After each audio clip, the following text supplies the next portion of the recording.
Welcome dear children, I am back with subtraction, but this time with missing digits. So let's start. So children, as you can see, I have written the numbers here and you can see the missing places. And I have written the places on the top: ones, tens, 100, 1000, 10,000, lakh, 10 lakh. We have to find the missing places. The number which is written on the top is called minuend, and the number actually which what we are subtracting is called subtrahend, and answer is called difference. So I will denote minuend with M, subtrahend with S, and difference with D. All of you know how we find the difference. Difference is minuend minus subtrahend. I'm gonna give you two formulas. Using those formulas, you can find the minuend and subtrahend easily. The first one is minuend is equals to difference plus subtrahend. The other one is subtrahend is equals to minuend minus difference. Now first we have to find the subtrahend. So here is subtrahend. Subtrahend, what is subtrahend? Minuend minus different. Minuend is 5 and difference is 3. 5 minus 3 is 2.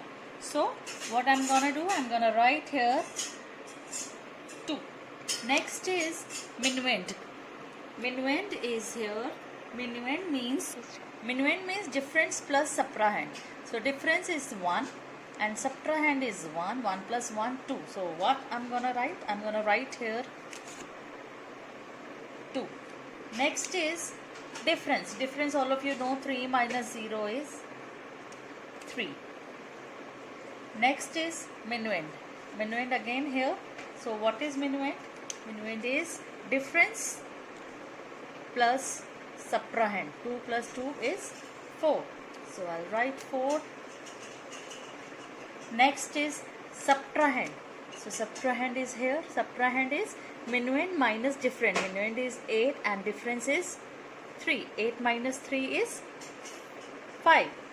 So I'll write 5 here. Here again minuend. Minuend is difference plus subtrahend. So 4 plus 2 is 6. So I'm gonna write here 6. Next is subtrahend. Subtrahend is minuend. Minuend is 9 plus difference. 9 plus 9 minus 3. 9 minus 3 is 6. So I will write over here 6. Now let's quickly check our answer whether we have done correct or not. So 5 minus 2 is 3. 2 minus 1 is 1. 3 minus 0 is 3. 4 minus 2 is 2. 8 minus 5 is 3. 6 minus 2 is 4. 9 minus 6 is 3. So this is how we find the missing digit. Trust me children, maths is not difficult once you understand. So practice more and more. I'll be back soon with my new video. Thank you.